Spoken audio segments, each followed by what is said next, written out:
हिन्दुभ्य एव च पतितानां पावनेभ्यो वैष्णवेभ्यो नमो नमः। श्रीकृष्ण चैतन्य प्रभु नित्यानंद श्री अद्वैता गदाधर श्रीवासादि गौर भक्तवृंद। हरे कृष्णा कृष्णा कृष्णा हरे हरे, हरे Ram Ram Ram Hare Hare. I seek the blessings of all these assembled Vaishnavas, so that the beauty, the breadth, the depth, and the purpose of the fifth canto, as spoken by Srila Prabhupada and the other Vaishnavas, may be presented properly. Last week, we introduced the fifth canto as being with the theme of sthana, or conventionally geography. We described how in the 10 topics that are discussed in every Mahapurana, for the purpose of educating us as to our relationship with the Supreme Lord, describing the goal of prema and describing the process of bhakti, each of the topics play a part. Just as, for example, in conventional education, we study geography, history, psychology, etc., and this gives us a context of the society around us and our place in that society. Similarly, the Bhagavatam also describes cosmology, geography. It describes the management of government, so that we get a sense of how the universe is managed, exactly as we would in conventional education, but in this context in connection with the Lord. So whereas in common education, the main sambandha that we get is that we are simply the body. The goal that we get is that we try to experience the world as much as we can. And the process implicitly that we are taught is to work hard. We go through school, we are taught exams, we are graded on them, we are ranked somewhere, we get into a college, or we go into some kind of apprenticeship, we get a job, work hard, get money, get a house, etc. And this is the type of progress that is implicitly ingrained in us from our education. But Bhagavatam, through its system of education, it attempts to give us that sense that actually everything around us is the Lord's potency. And sthana, that idea of geography, our place in the entire universe, is extremely important. The Acharyas describe that many devotees approach the fifth canto particularly with a view to understand cosmology, because it's a question that actually fascinates everyone. Prabhupada says in the first canto, it is the most natural instinct of a person, when they just look up at the stars in the sky, they just question, where has this come from and who has made this? And so when devotees look at cosmology, because it's natural for the human mind to inquire, to go beyond what we just know through our own experience. And when Srimad Bhagavatam provides such a comprehensive description of cosmology and how everything works, it is very natural for the human mind to inquire more and to seek details of how everything fits together. But the purpose of the Bhagavatam describing this cosmology is not so much to give us a detailed global map. Rather, it is to help us, as one Acharya says, understand the glory of Lord Narayan. More than even primary and secondary creation, the enormous features of the universe and just how vast, how extraordinary the experiences are in different parts of the universe. That understanding fills us with a sense of great awe and a sense of a tiny particle of the splendor of the Lord, which opens the gateway to surrender. And that is the purpose of the fifth canto of Bhagavatam. We described how in the 26 chapters of the fifth canto, the first 15 chapters are devoted to the descendants of Maharaj Priyavrata, and 16 onwards through to 26 is a description of the cosmology proper. The descendants of Priyavrata are important. Priyavrata was the first and eldest son of Swayambhuv Manu. And after the descendants of Uttanapad, they came to an end with the Prachetas, who went back home, back to Godhead. And even their father, King Prachinabarhi, went back home, back to Godhead by Narada's preaching and instructions. There was no one left to rule the kingdom. So Priyavrata was requested to ascend to the throne. But the descendants of Priyavrata have played an enormous role in deciding upon the cosmology of the universe. We saw last week in the first chapter of the fifth canto how Maharaj Priyavrata, with the wheels of his chariot, with the rims of his chariot, created the 7 oceans and filled them with water. How he traveled around the sun like a second sun, illuminating night. We discussed how his sons took up rulership of each of the islands, the 7 islands, and thereby gave their name to these islands. But when we hear of the description of Priyavrata's dynasty, we understand how the terms, the names, the history behind the geography that we have comes about.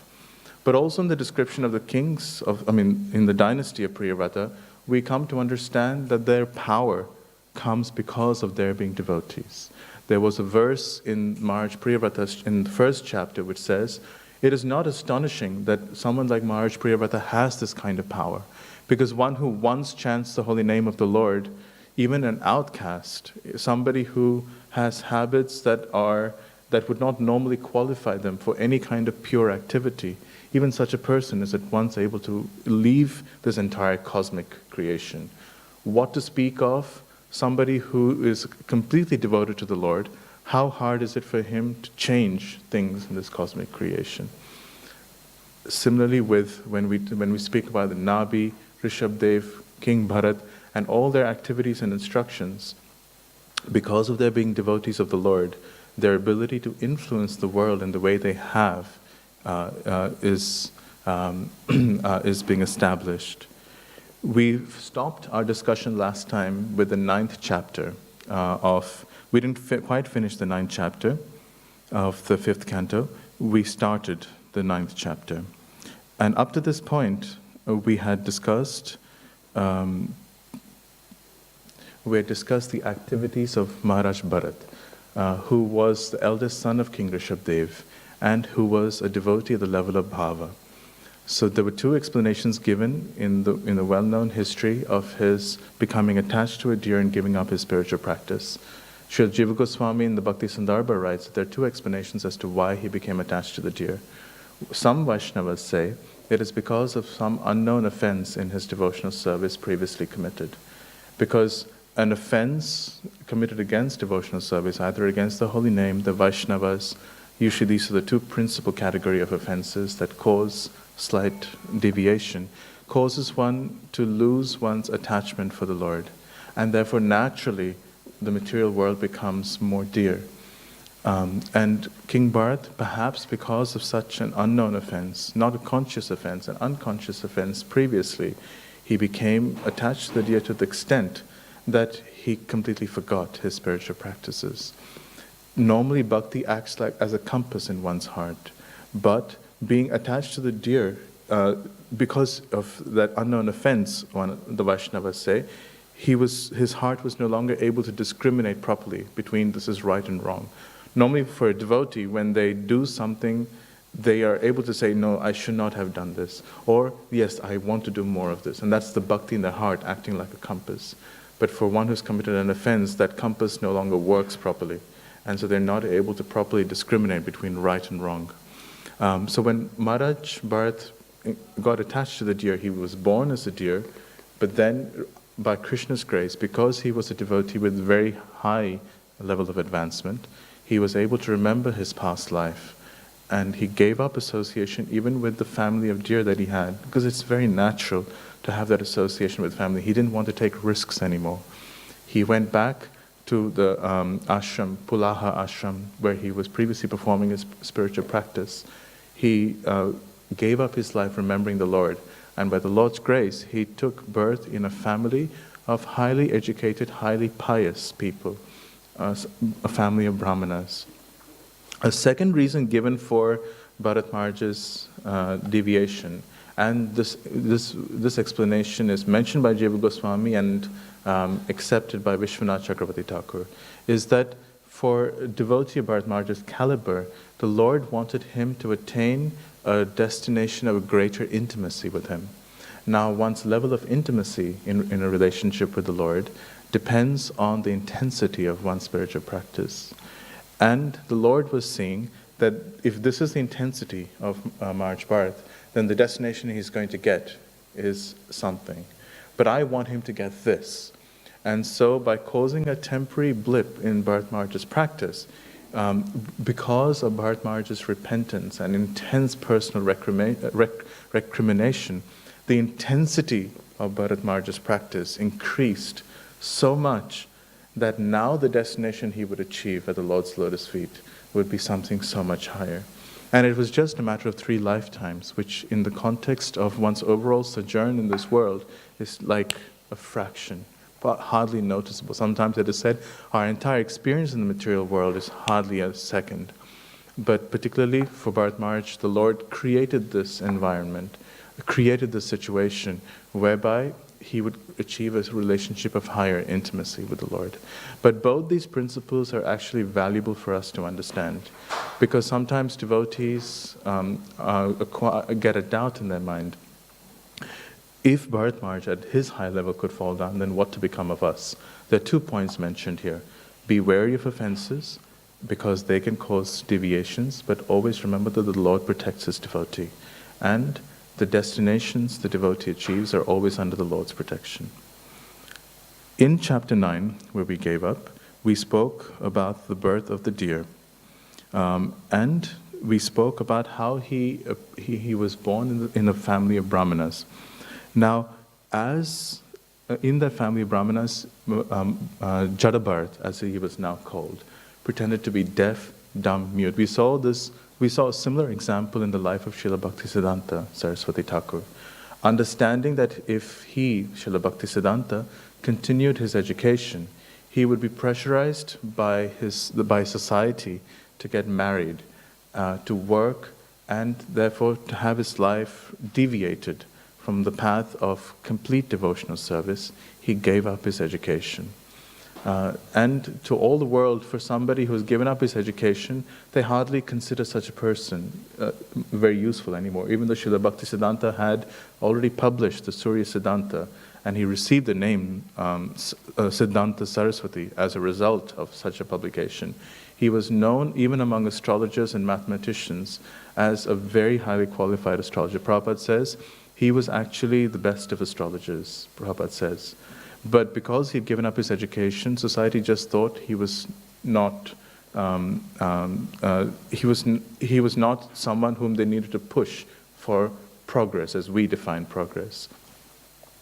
Similarly, Jadabharat had employed the same principle. When he understood that if he manifested his real qualities, people would enthrone him practically as a very highly qualified Brahmana. He would be required to answer to society for the performance of rituals or engage with them to satisfy their desires. And he didn't want any of that. He had already given up the entire kingdom after ruling it for 100 million years. He'd given up wife, wealth. He'd given up all connection with society to dedicate his life to the Lord and go back to the Lord's lotus feet. He started his life with that same level of intense aspiration.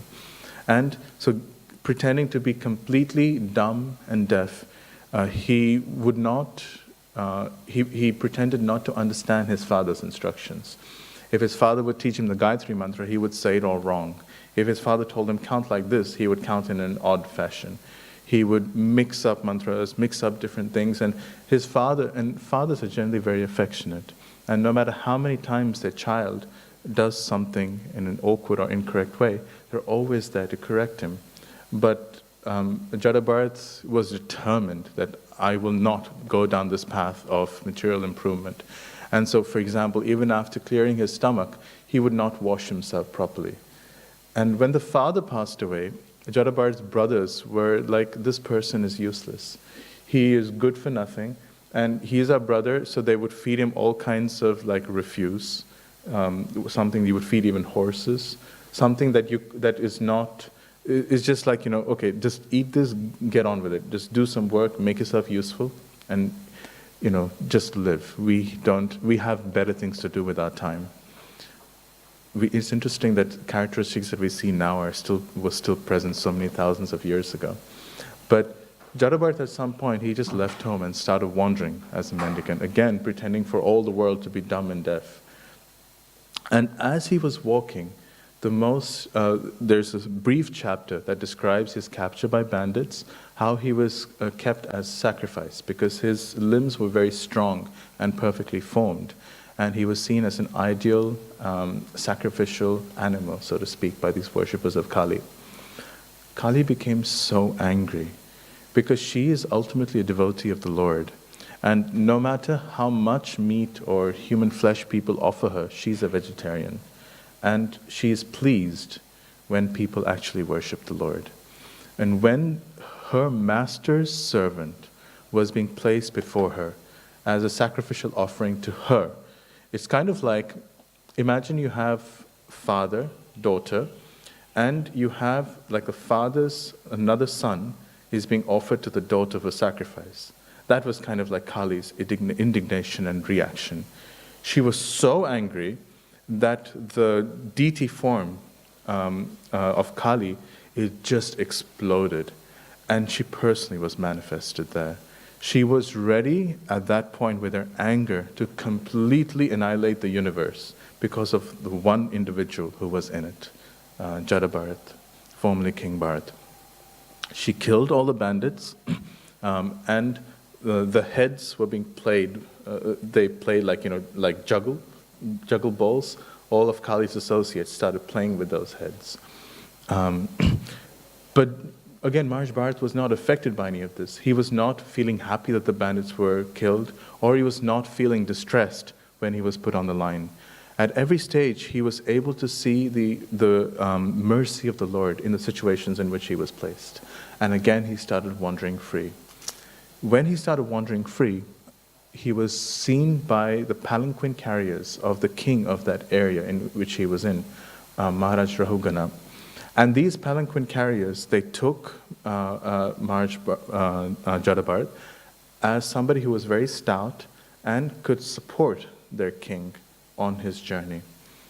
As Jada Bharat was walking, he saw ants. And for a devotee who is actually able to see Paramatman in everybody's heart, Vidya Vinaya Sampanne, Brahmane Gavi Hastini, Shuni Chaiva Swapakecha, Pandita Samadarshana, he is unable to discriminate between the rights of an ant, the rights of a cow, the rights of a dog eater, somebody who's not very highly qualified in spiritual qualities, and somebody who is highly qualified with spiritual qualities, a Brahmana. He's not able to distinguish between any of these things. And Jada Bharat actually makes this point to Rahugana later on. When Rahugana says, "Don't you know I am the king and I can punish you?" Jada Bharat tells him, "Whom are you calling the king and whom are you calling a servant? Previously, I might have been a king and you might have been a servant. These are just bodies with particular names and designations, but they're fundamentally made out of earth and they mean nothing. You are, by false identity, thinking yourself as master and servant when there can easily be a reversal of our roles. Because these roles are completely impermanent, they have no meaning or value." But Jada Bharat was unable to see that the king was superior to those ants, so that he himself had a right to trample on the ants as he was carrying the palanquin forward. And so he was carefully sidestepping on the road to avoid distressing or killing the ants. And naturally, when somebody sidesteps in different ways and they're carrying a palanquin, the palanquin begins to shake. It's not mentioned in the Bhagavatam exactly which position Jada Bharat was holding on the palanquin. But if he was in the front, for example, it would be more awkward. Or even the back, for that matter. But Maharaj Rahugana was furious, and he began to curse the other carriers of that palanquin. Why are you carrying it like this? Now the king, actually, is somebody you never mess around with. And Yudhishthira Maharaj actually makes this point in the Mahabharata to his brothers when they were entering Virat. For the 1 year they had to remain incognito. He tells them, always remember, a king is the symbol of ultimate power. Never, even out of jest, make fun of him. Never disrespect him. Always eat after him. Because a king's anger is such that at any time he can say, "Off with his head." And Yudhishthira Maharaj is very careful to make this point in the Mahabharata. And when these servants saw Rahugana's anger, because he was, actually speaking, the king is supposed to be the representative of the Lord. So he's supposed to have the justice of the Lord.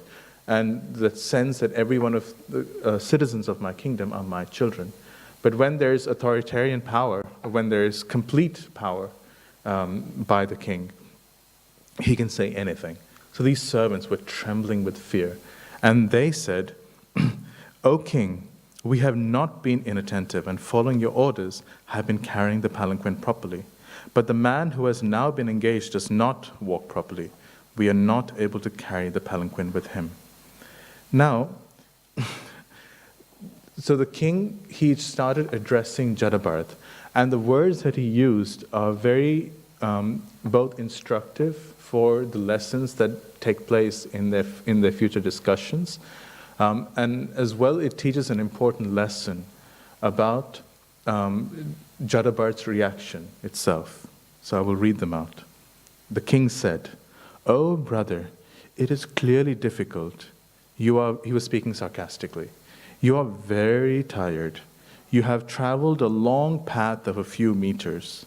For a long time, you are carrying this load alone. These people have not been doing anything. You are not healthy. It's not like you've eaten. It's not like you have these huge biceps. Like your limbs are like skinny. You don't have, proper bones. You are surely afflicted by old age, even though your skin and effulgence shine so brightly like you are a young youth. Oh friend, these other workers are foolish. They do not cooperate with you." And even though he was abused in this way, Bharat Maharaj just kind of continued to carry the palanquin as he did in silence, because he was not identifying with any of the characteristics that the king had mentioned. The king had said, "Oh, you are so afflicted by old age, you are so weak, you are tired." And because all of these things, it's like, it's like if somebody criticizes this mic, I'm not going to really care. If somebody says this mic is chipped, this mic is broken, this mic is old, this mic is useless, it's like, okay, fix it. But it doesn't affect me. And that was Jadabharata's interaction with his own body. We saw that with Sukadev Goswami also. He didn't wear clothes because he thought the current clothes the dress that he had were sufficient to cover him. He didn't need a covering on his own covering. But interestingly, Bhagavatam describes, and Prabhupada describes in the purport, that he was a little hurt. Because in the stage of bhava, that is when the subtle body is destroyed. And sometimes devotees say, even after so much Krishna consciousness, should a person not be indifferent to things that are going on around them? Should they not be able to deal with circumstances in their life with more equanimity? But here we see someone, even at the level of bhava, he was actually a little bit hurt by Rahuguna's words. But he steadied his intelligence with his knowledge and with his attachment to the Lord, understanding that the king was actually an illusion. We saw actually this same instance that Prabhupada had spoken of to Bhaktitirtha Swami.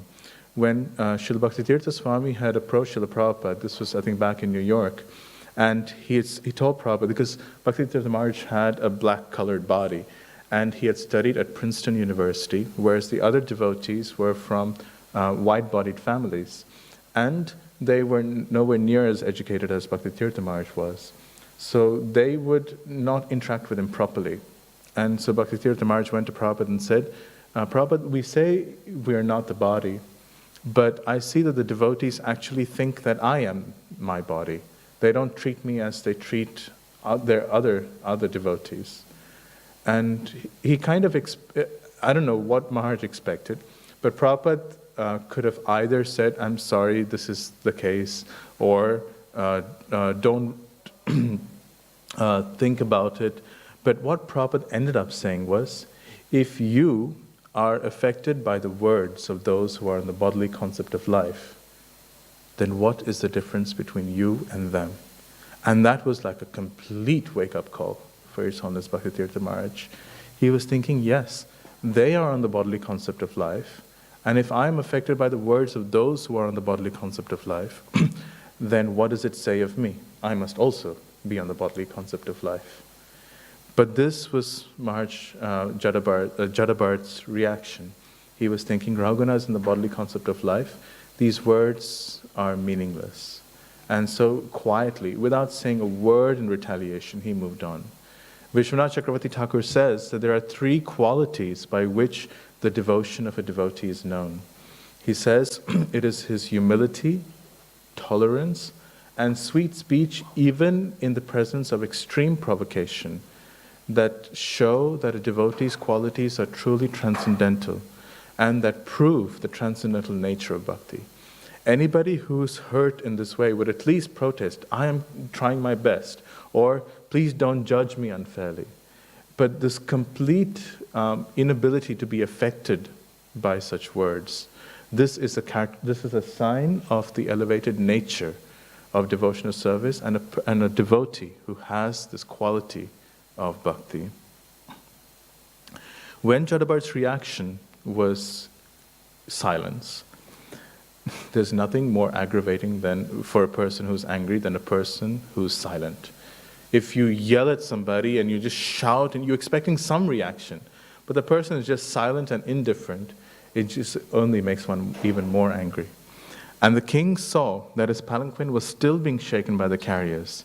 And he said, "You fool, what are you doing? Are you dead despite the life within your body? You are disregarding me and not carrying out my order.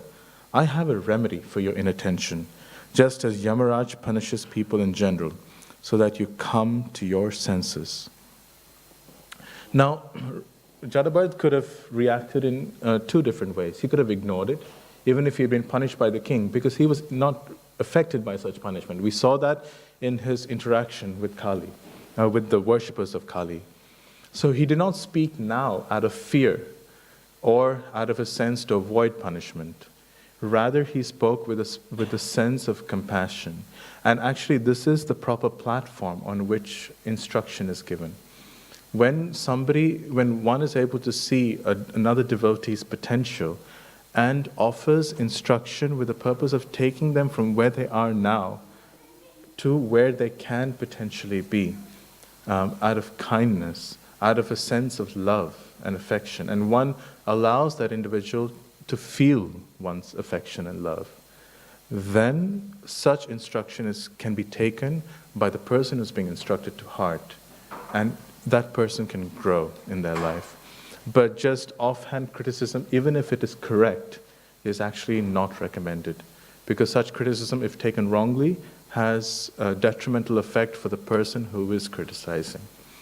But Jadabharat was completely in this mood of observing Rahugana's potential. And he said, "O king, what you have spoken is clearly without deceit. It is true. Only if the burden of the carrier belonged to me, if the destination and the path of the traveler belonged to me, would your statements be sarcasm. To say I am well nourished is not the talk of a person in knowledge. Strength, thinness, sickness, anxiety, hunger, thirst, fear, dissension, meaning argument, desire, old age, sleep, attachment, anger, false identity, illusion, and lamentation belong to a person born with a body. They do not exist for me. You have said I am living but dead, but this is not so for me only. One sees change everywhere, since there is a beginning and end of all things." Hearing these words, the king understood that actually I'm in the presence of a great soul. And he fell from his horse, because he was not afraid of the offense. He was not afraid of being cursed. He was not afraid of some negative consequence. But what he was afraid of, because he was spiritually trained, was offending a sadhu. He was aware of the terrible consequences, even if unpunished directly, of offending a sadhu, because Krishna does not take it lightly. And he said, "I am not at all afraid of the thunderbolt of King Indra, or of the trident of Shiva, or the staff of Yama, or of fire, sun, moon, wind, yet I'm afraid of offending a Brahmana. I have heard these instructions from exalted personalities, and I am in a state of confusion. Please open my eyes and instruct me, you who are the best guru of sages, knowing about the spirit soul, about the real shelter in this world," Krishna himself. And then in this section, he begins to ask questions. And his question is directed, he has two specific questions. He says, you are saying that the body is not fatigued, the body is not subject to any designations. But I notice that when I perform my kingly duties, my body experiences fatigue. And two, you're saying that I am temporarily a king and you are temporarily a servant. But even if it is true that it is temporary, isn't it of value that I perform my duty properly? Because if there's a person who's not doing his duty, I can say, well, I'm not a manager, I'm not a master, I'm not a spiritual authority. It is not my position to correct this individual because it's a temporary designation. That would not make any sense, or a parent for that matter. But as a king, it is my duty to correct. So isn't this correct? These were the two questions that he had asked. Now, Jadabard's response, and the example that he gives, particularly with the question of fatigue, is if you have a bowl of rice and the bowl is compared to the body, the rice is compared to the soul. If you heat up the pot of rice, you notice that the rice becomes cooked. Similarly, if you do something to the body, how can you really tell that the soul is not affected? Now, this question is actually a lot deeper than it appears at first glance, because growing up in the temple environment, we become accustomed to bodies and the distinction between body and soul. But really, if we experience the kind of emotions and fatigue and things we experience outside, it is really hard to separate our individual experience from the experience of the body. Now, Jadabard's answer to this is extraordinary. And in the 12th chapter of the 5th canto, he describes something that the Lord describes in the 13th chapter of Bhagavad Gita. And that is, he describes the nature of the mind. He describes the body made of its 24 elements. He describes the mind as being the repository of all emotions. So, for example, if I'm seeing an object, if I'm seeing, for example, a car that doesn't belong to me, there are no impressions of some scars necessarily associated with that car. It doesn't produce anything. But if it is a car that I own and it is damaged, then it does produce emotions within the mind. So the first point he makes is that this pain or suffering that is experienced by the soul is because of a connection that is formed to the object that one is looking at or considering. But the other point he makes is, where is this emotion actually being experienced? He says, consider the question of fatigue. I'm standing on earth, and these calves, these thighs, this waist, they're all apparently bearing a load. To what do you ascribe the fatigue? Do you ascribe it to the calf, the thighs, the waist, the stomach? You say, my hands are fatigued. But is it the hand that is fatigued? If you were carrying, for example, the ornaments of a beautiful girl, would you feel fatigue?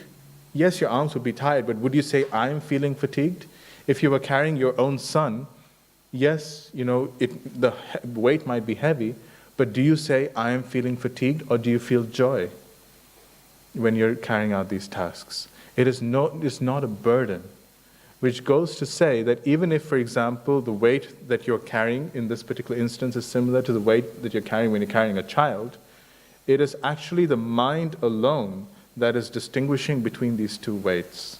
What is experiencing fatigue is not the body, it is an emotion that is felt by the mind. And in fact, whatever one experiences in this world, love, hate, or distress, or joy, it is like simply a titillation of the mind. At some point, it's like, what do you call it? What do they call it? Your monitor. It's like the mind monitor. It just goes up when you're feeling joy, down, and you identify with these ups and downs of the mind as being joy, happiness. But none of these emotions are actually being experienced by the senses themselves or by the spirit soul. It's just the mind interprets them in a particular way. The same thing that one considers to be happiness an apple, for example, that I consider to be sweet. Another person doesn't like it. It's the same object and perhaps the same taste, but the different minds interpret it differently. And it's simply because of a connection to the mind that one experiences, I am fatigued, I am happy, I am distressed. So, O king, even though you have stated that it is you who are fatigued and you who are, with example of the rice and the pot, you are being affected by your external circumstances, it is actually because of your identity with the mind that you're experiencing all these things. For devotees, actually, Bhaktivinoda Thakur explains, after the 12th chapter is finished, that's when in the Bhagavad Gita, the devotional service is completely described. Actually, with the end of the 10th chapter, Prabhupada says, with the Param Brahma Param Dhamma verse, Prabhupada says in the purport, that actually the Bhagavad Gita has here ended. Now, the rest is Arjuna asking more questions, wanting more detail. And in the 13th chapter, in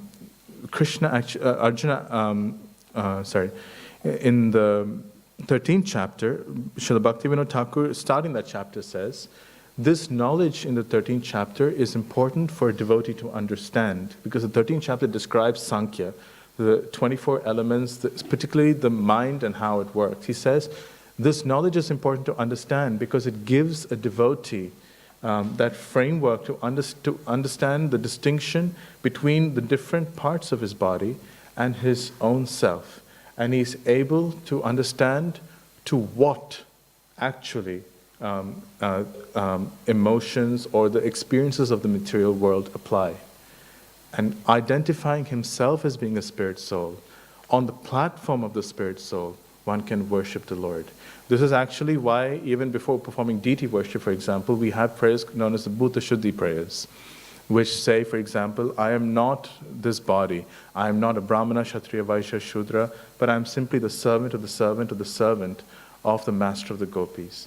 With this prayer, establishing oneself on the platform of the spirit soul, one is able to properly serve the Lord in one's eternal relationship. To establish this position of the eternal relationship, it is important for some to have an analytical understanding of how the mind works, so they can disassociate themselves with the mind. They can consider all the experiences that they're undergoing in their life and understand, actually, this is just my mind. And very often, the most important distinction that devotees have to make in their life is the distinction between their mind and their intelligence. Many times it's like, I'm chanting, I don't like this, it doesn't feel good. Or a particular habit, waking up early, this doesn't feel right. But actually, it's nothing to do with feeling right or feeling good. Prabhupada would say, just do it. Because when a devotee understands, it's just my mind, it's just pushing up various things. And I have to learn to ignore the mind, because it is not a friend. Sometimes, devotees come and say, when I approach the deities, and I particularly look at Srimati Radharani, there are many, many things that just come to mind, many bad thoughts or things like that. And then they just feel so disturbed. They just say, what is happening? Am I committing some offense? Am I doing something wrong? Is a thunderbolt going to come from Gopinath's lotus feet and hit me? But the answer to such questions is, don't worry about it. Just tell your mind, I now know what you are capable of doing, and I'm not going to listen to you anymore. This is what you're going to say, and I am completely different. There are prayers by the acharyas, like Manashiksha, for example, even prayers by Rupa Goswami, that involve the devotee speaking to the mind in a very strict and strong way. But Rahugana, through his teachings in the 12th chapter, establishes that distinction and helps in Jadabharat, in Rahugana's mind, understand clearly, because this is the point he was confused on, understand the distinction between his spirit soul, his spiritually trained intelligence, and his mind, and therefore have the knowledge and the basis by which he could separate his body from his soul. In the consequent chapter,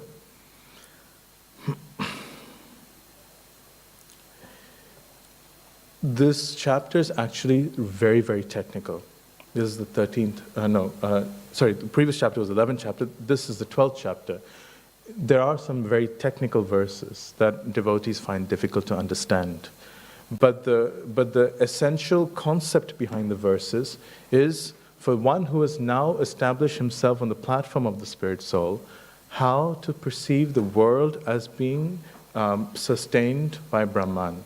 How to see that everything, this world is actually, with its names and forms, is insubstantial.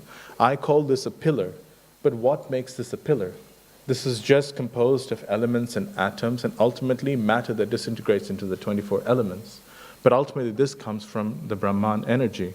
So actually, you are ascribing names and forms and qualities to different things, but this is not how you actually categorize everything.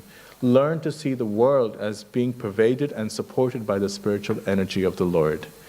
And by these instructions, Jadabharat cuts Rahugana's perception that this world is somehow the only reality or the main reality. What I see is not reality. Rahugana then asks the question, then what is reality? And to this, Bharat Maharaj speaks the following verses.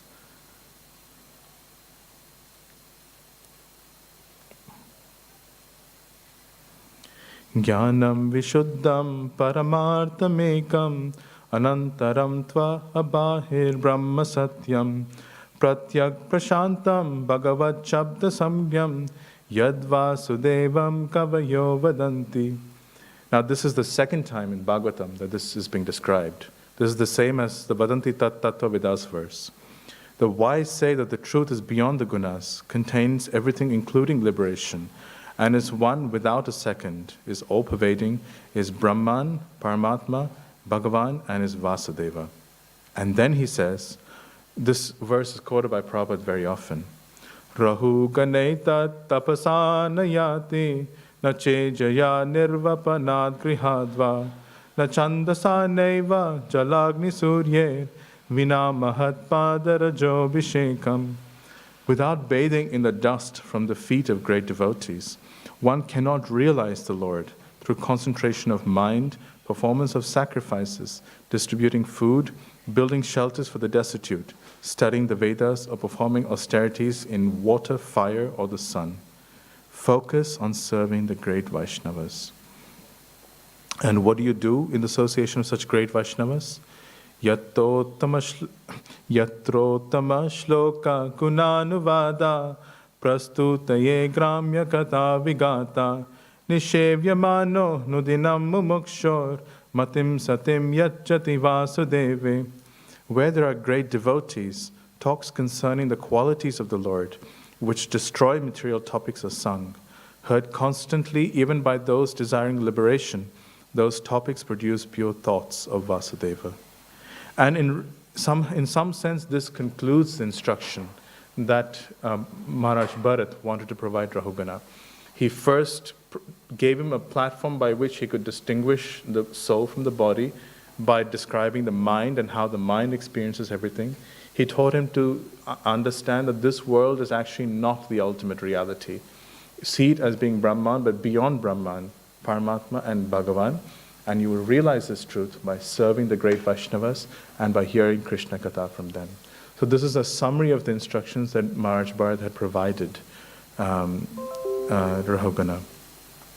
In 2 chapters, in which we will not go in detail, but are very wonderful to ensure that Rahugana, because you need an impetus to go onto this path.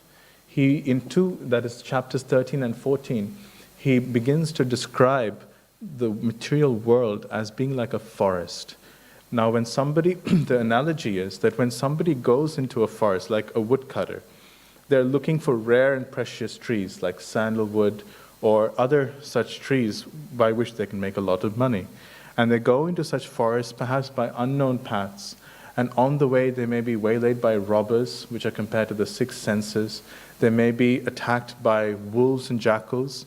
So the analogy here is that when a man or a lady Man, they earn something and they bring it home, then their children and other family members take it all away and spend it on so many things. Imagine the kind of degrees that people want nowadays. 30,000 basic commerce, bachelor's of commerce degree, a medical degree that if you have to pay for, you end up paying $60,000, $70,000. People who want a political science degree in London, $200,000 in Australian terms. And you've spent entire years slogging, and there's one simple desire. And a child at home kicks his or her feet. I want this, I want this, I want this. What do you want, my child? $200,000, basically asking for somebody's blood. So therefore, it's like wolves and jackals. When they go after gold, it's like chasing a ghost. Sometimes in the forest, you see like a wisp, and you just keep chasing it. You chase fantasies, and it's like a light. It's called will of it's like wisp of the will or something. I forget exactly the name, but it's like a light in the forest that you keep following, and it keeps going further and further away. And you just kind of are led into some unknown place. But then you're attacked by so many other kinds of creatures again and again. And at times, when one is completely hungry, one tries to approach trees for fruit. Some of them are poisonous. Some of them are filled with thorns. And these are compared to wicked men who cheat one when one is going for shelter. But in this way, in the material world, even though we are trying to find a small place in it, all we want is like, a happy family, a small place that we can call home, and, just to be able to do our part. The way the material world is constructed, people are constantly trying to get the best they can for themselves. And therefore you have people against people, even within the same city, states even against other states, countries against countries. And the intense competition, the intense sense of exploitation that is produced causes suffering for the man just like he's in a forest.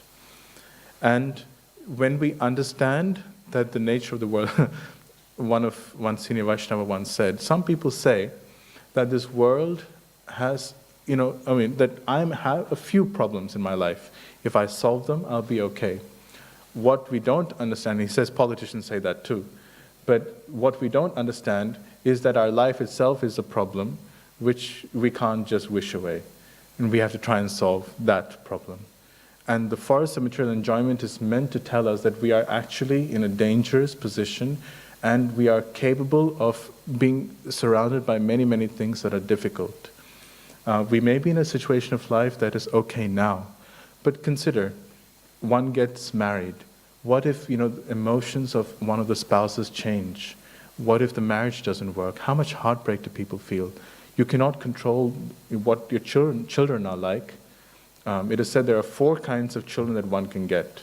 One of them, for example, is if you owe a child a lot of money, if you owe somebody a lot of money and you don't pay them back, that person can be born as your child.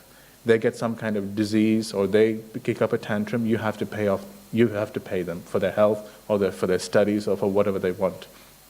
There are people who are maybe your enemies, and out of enmity, out of unpaid enmity, they come and take birth as one's son in one's next life. And such children cause one intense suffering and pain. There's only one of these 4 kinds of children who are actually capable of providing happiness.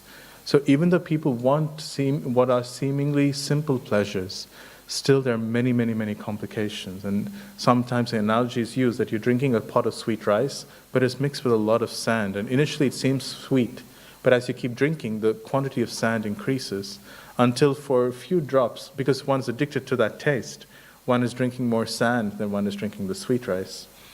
And these topics described in the 13th and 14th chapters of the 5th canto were intended by Jadabharat for Rahugana and us to give us the impetus to travel this path of understanding the distinction between the body and the soul, by understanding the mind and the extremely dominating role it plays in our life, by understanding that reality is not just the names and forms that we see.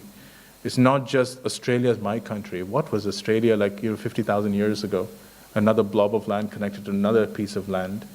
that was called something else. But none of these names and forms matter. We pay so much attention to, iPhone 6, iPhone 6 Plus, iPhone 7, and we take pride in these distinctions. But these distinctions don't have any value. But what is the truth, Radha Gopinath? How do you become attached to Radha Gopinath? Take the association of devotees. This is the only thing that is real, of value and meaningful. So in, I think, about 4 or 5 chapters, this is the instruction provided, and it is truly wonderful. In the 15th chapter of the 5th canto, now the Bharat Maharaj pastime is concluded. The last descendants that are described in the 5th canto of Priya Vrata Maharaj's dynasty are described, and that topic is concluded. Now in the 16th chapter, this begins the second half of the 5th canto, and it's amazing that in 2 hours we've covered half of the 5th canto. But actually this section will go a little faster.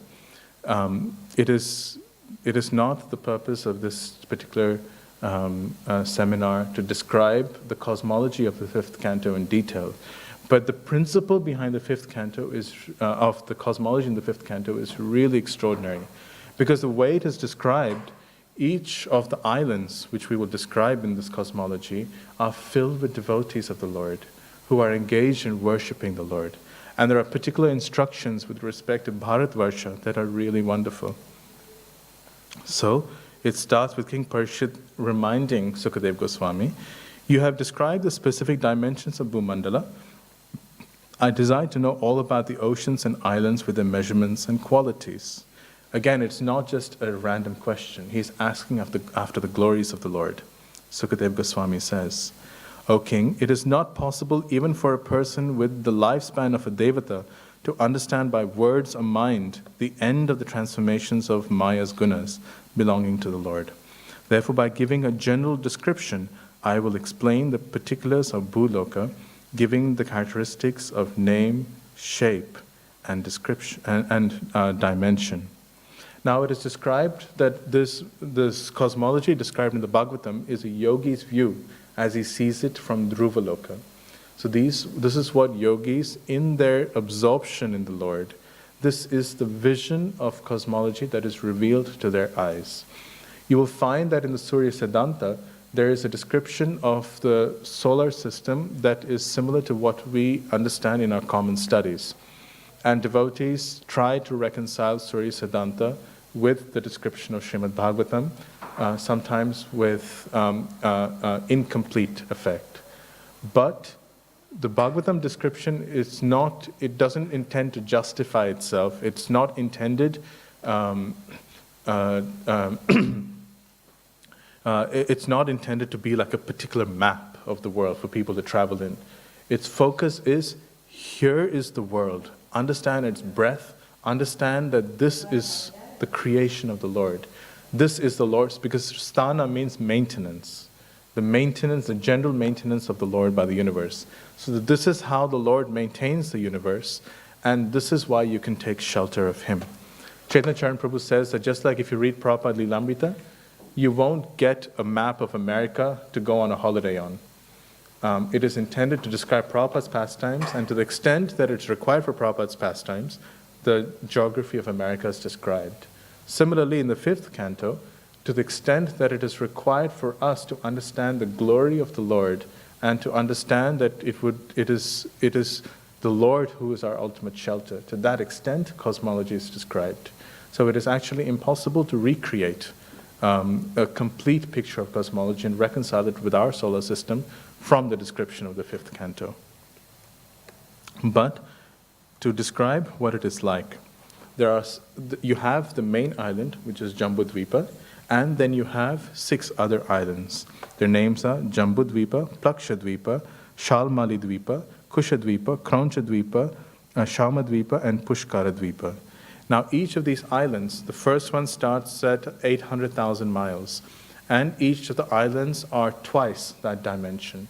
The oceans that surround each of these islands are the same length as the island itself. So the first island is 800,000 miles. The ocean, which is a saltwater ocean, is also 800,000 miles. Then when you have Plakshadvipa, you have an ocean made of sugarcane. Now, sometimes devotees wonder, if I take sugarcane juice and keep it in a glass, that'll probably spoil after some time. You have the 7 oceans are saltwater ocean, sugarcane ocean, liquor ocean, clarified Gika ocean, milk ocean, yogurt ocean, and clear water. They would say, like, if you take yogurt, you take milk, and this seems very strange. All of these things can spoil. The acharyas say it is not exactly milk, nor is it exactly liquor. It is water with some of the properties of ghee, of milk, of yogurt, of liquor, etc. So it is not exactly how we understand it. Now, following these 7 islands and these 7 oceans, you have a section of land that is known as, that is twice the size of Plakshadvipa. So you have 800,000 miles, double that, 1.6 million miles, double that, 3.2 million miles, 6.4 million miles, the 12.8 million miles, 25.6 million miles, etc. But then you keep doubling that, and the size of the 7th island, the same size over, is the size of a huge tract of land where many, many, many living entities live.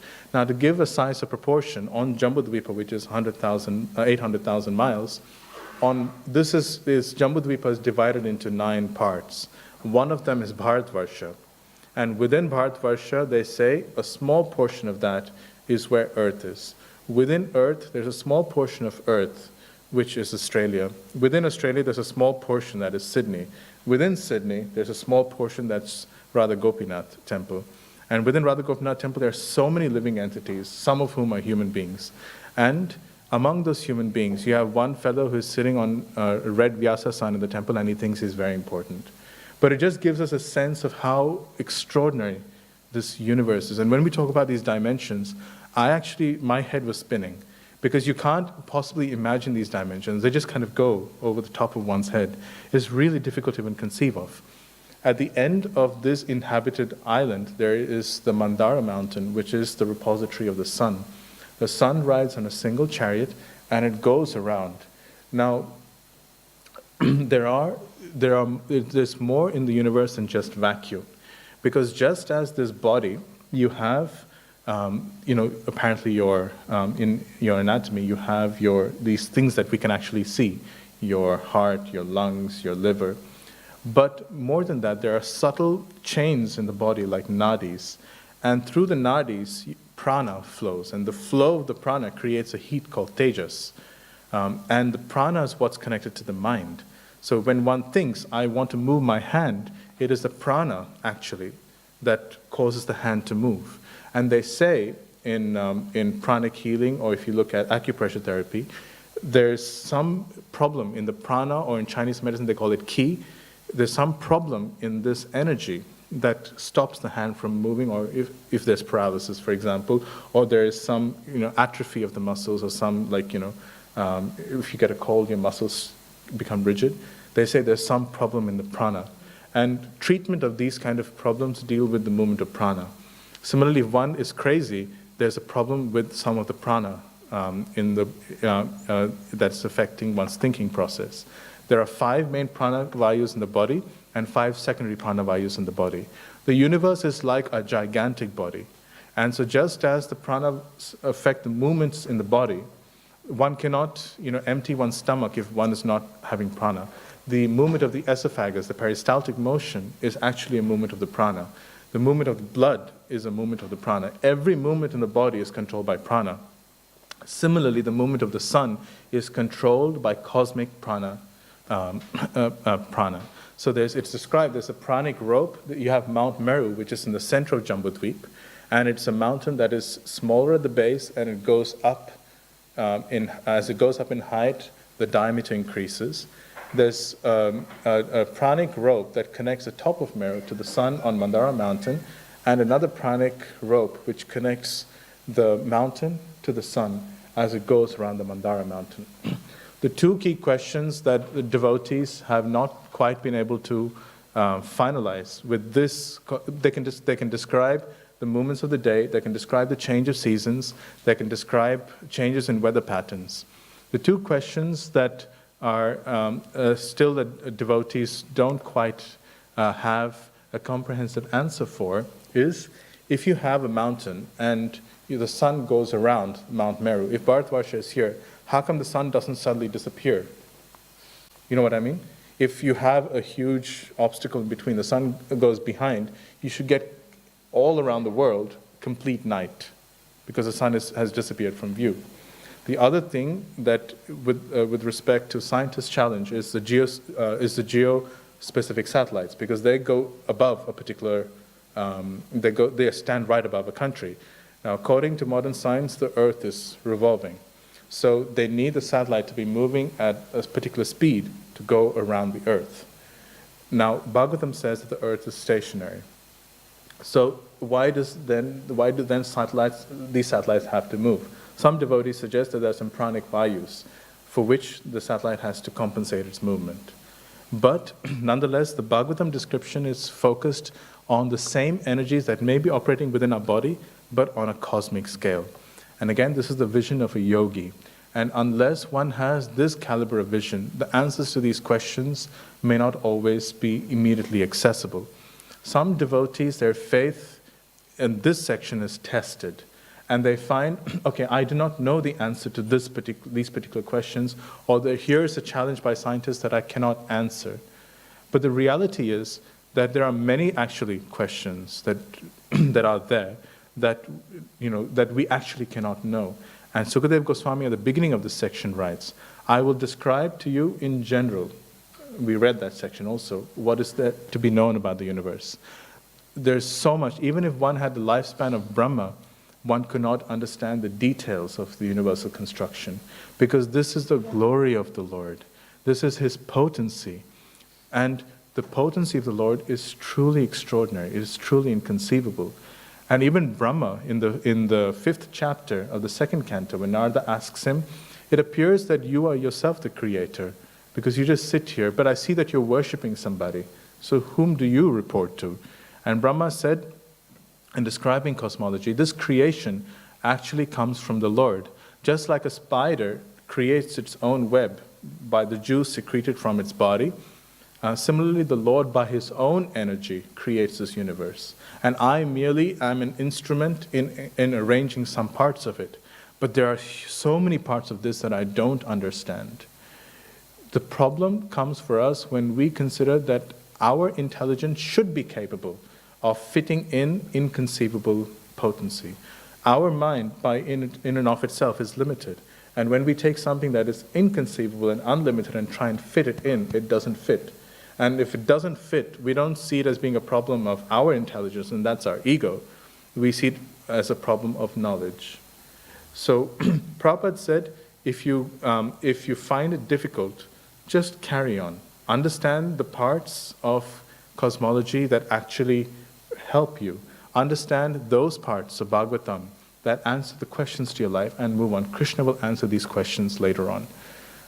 But for some devotees, it still remains an obstacle, because the Western mentality of education is to consider that one's intelligence should be able to understand everything, should be able to fit in these truths completely. Otherwise, the truth itself doesn't make sense. If you look at the axioms of physics, the first axiom there are 4 axioms of physics. This is never described in school. The first axiom of physics is that nature is described of simple, natural, physical laws. Simple, why? Our intelligence with hard enough work should be able to understand it. Natural and physical, why? If it's supernatural, we cannot discern it. So we make the assumption that it is natural and physical so that we can comprehend it and understand it. Second axiom, the nature's laws, physical laws, can be described in the language of mathematics. Now, how do you describe consciousness? How do you describe the energies of the spirit soul? How do you describe the movements of prana, which are not accepted? How do you describe the mind in mathematical terms? You can't. The third axiom I don't remember. The fourth axiom is, what I know to be true in this time and space is true in all time and all space. Now, we understand from Bhagavatam, for example, that the time in the heavenly planets moves more slowly. because karma there is different. Time is a movement of karma, and karma moves differently in the heavenly planets, so time moves more slowly. But if I have to understand, a realm that is far away from here, when the elements move and work differently, based on my understanding of how things work now, I will come to erroneous conclusions. But with these kind of limited understanding of how the world works, with a very small understanding that it's just the physical world that determines everything that I see, science comes up with a solution to some of our problems. But their scope of being able to go beyond what they just set is very limited. And we are not taught the limitations of anything that we study in school. And so we need to understand that Bhagavatam comprehends a much bigger reality, much bigger forces, both subtle and visible, that we do not have access to. And with this comprehension, it describes a cosmology that works and is perceivable by yogis, who, by their perfected yoga, with their ability, with their mystic powers, can use some of these additional channels. For example, Prabhupada would say that every 12 months, what is that festival in Prayag? The Kumbh Mela. So for the Kumbh Mela, there are some yogis from the Himalayas. They swim 600 miles, but they swim through the channels of water, the subtle channels of water, and they come within a matter of moments. Prabhupada also says, like in the Krishna book, there's a description of how Chitralekha, when she was stealing Aniruddha for her friend Uma, she went through subtle channels that were described by Narada to her into Dwarka and stole Aniruddha out of Dwarka. Now, these channels are not actually accessible. You hear of yogis who are able to pluck pineapples out of thin air that was stored elsewhere, or vibhuti ashes that are kept in a pot somewhere else. But there are laws of nature that we do not know. And in addressing how the universe works, it is helpful for us to understand that our understanding of the universe is limited. So Prabhupada says we understand it to the extent that we're able to understand it for the purpose of appreciating the glory of the Lord, and understand that we cannot understand. Prabhupada says that there are two things we need to understand from Bhagavatam: the greatness of the Lord and His kindness. When we understand sufficiently the greatness of the Lord, as devotees, for the purpose of devotional service, it is no longer necessary to inquire further. Because Prabhupada also wanted this section to be displayed to people outside as a challenge to modern science, so people would accept Srimad Bhagavatam. For that service, devotees can inquire further. But for ourselves, we should understand that to the extent that we understand the glories of the Lord through this description, that is sufficient.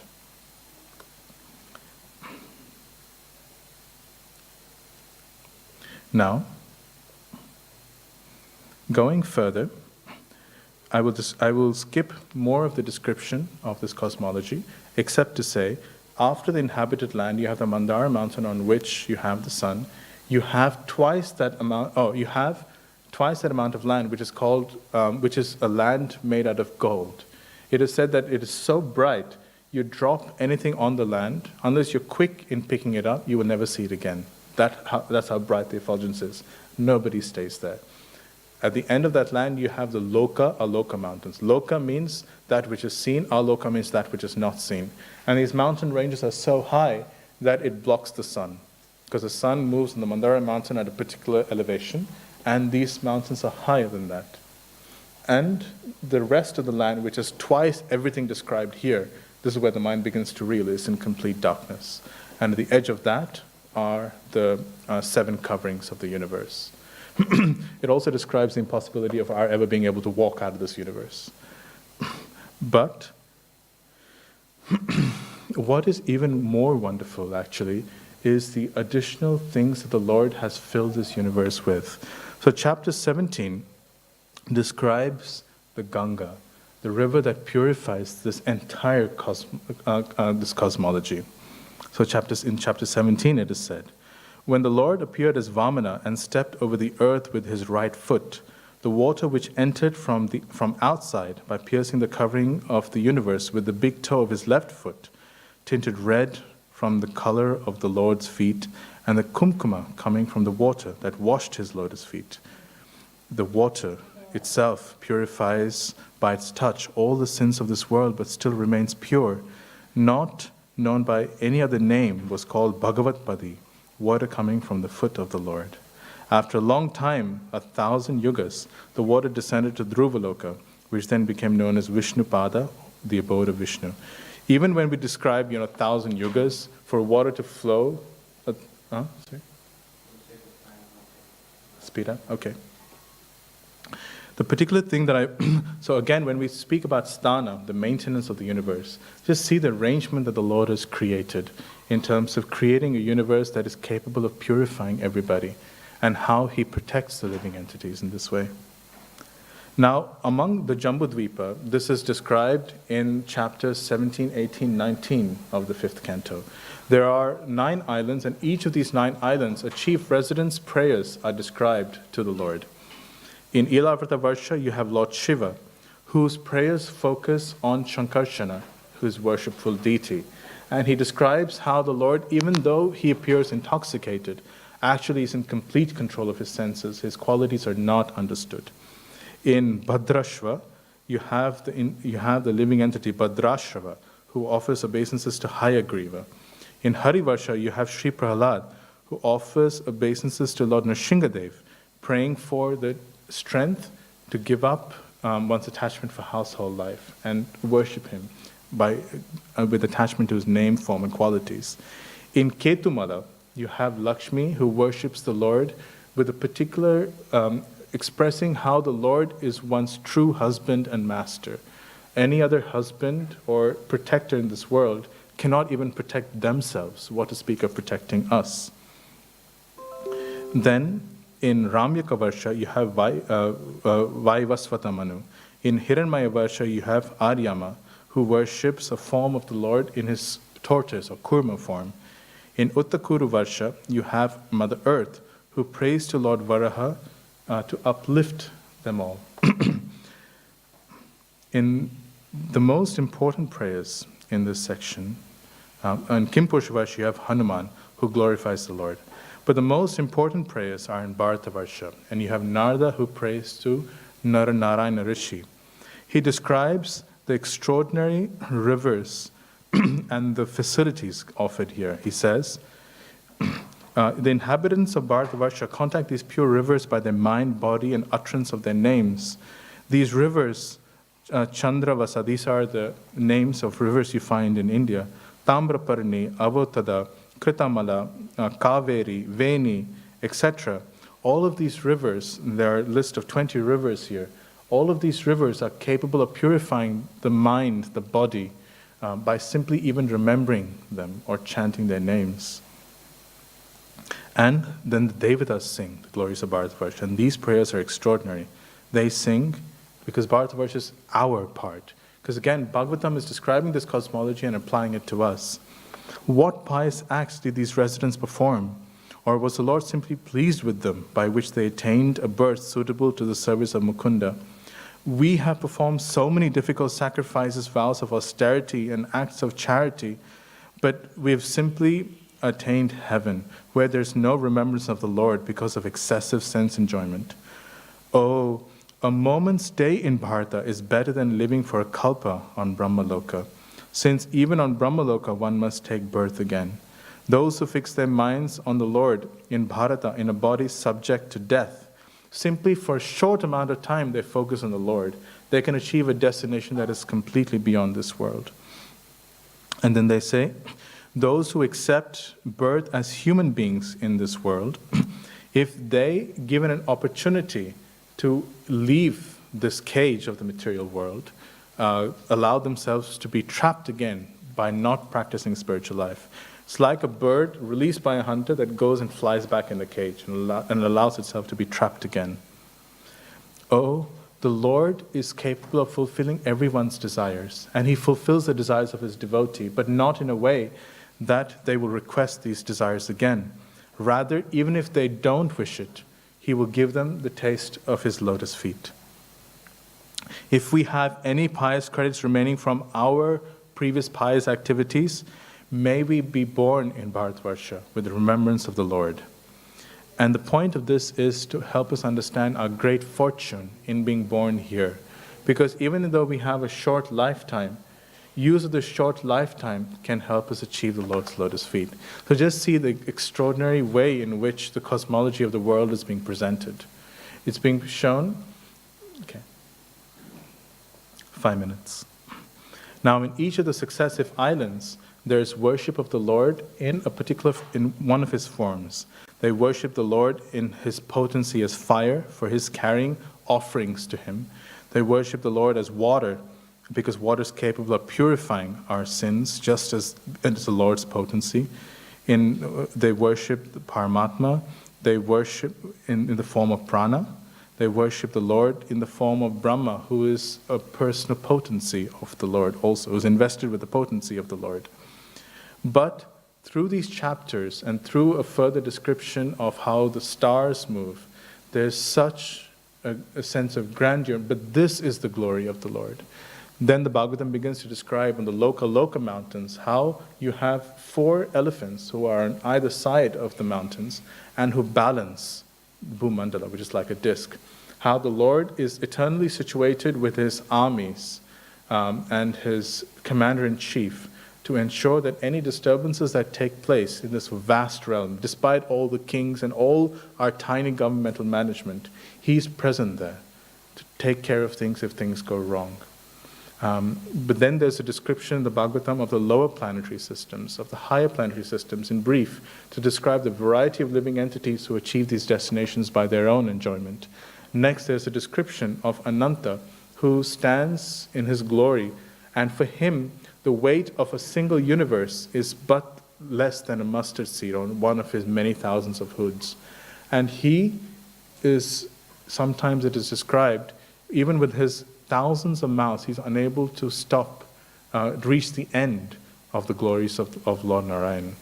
But he feels angry when he sees us who are granted human bodies and how, despite the fortune of our birth, we're not using it properly. He then thinks, this entire universe is just a waste, and I'm going to burn it down immediately. But then he controls himself, and he waits for the proper time for universal annihilation. Finally is described the hellish planetary systems, which is again part of the geography of the universe, but part of the protection and maintenance of the Lord. Because this universe is described for 2 purposes. 1, for us to experience this world, and 2, to gradually move in a journey towards him. And so therefore, when living entities move away from him, they are treated in such a way that they learn to move in the right direction. So the entire description of the cosmology, from the higher planetary systems to the lower planetary systems, is a description of the glory of the Lord and how he accords living entities a place in different parts according to their desire to experience life. In lower planetary systems, for example, there's a place where the living entities have unlimited wealth, jewels, and ability to enjoy family life as much as they like. In the heavenly planetary systems, even within Bhumandala, there are rivers made out of mango juice, and it's described if ladies drink that juice, their skin begins to glow, and their perfumes an area 80 miles wide. But there's so many places to experience, and we think with the money that we have, we can go experience places in Europe, in the US, places even in Australia. But what we experience is just a fraction of the glory of the Lord that is available. But through all the glory of the Lord, we hear of how the Ganga flows, how in Bharatvarsha, particularly within the tract of land known as India, there are so many rivers which are capable of purifying us. And if we but use these 70, 80 years, of which at least a third is lost in sleep, another third or more is lost in work, but the fraction of the life that we have available, if we are able to use it for the right purpose, how we can leave this and achieve that Lord who, because this world is but a fragment of his potency, by associating with him, we will achieve everything we want to experience in this world in a relationship with him. And this is the message of the 5th canto of Srimad Bhagavatam. Sorry for going overboard. Hare Krishna. Srila Prabhupada ki Shrimad Bhagavatam की जय। निताय गौर प्रेमानंदे। राधा गोपीनाथ भक्त वृंद की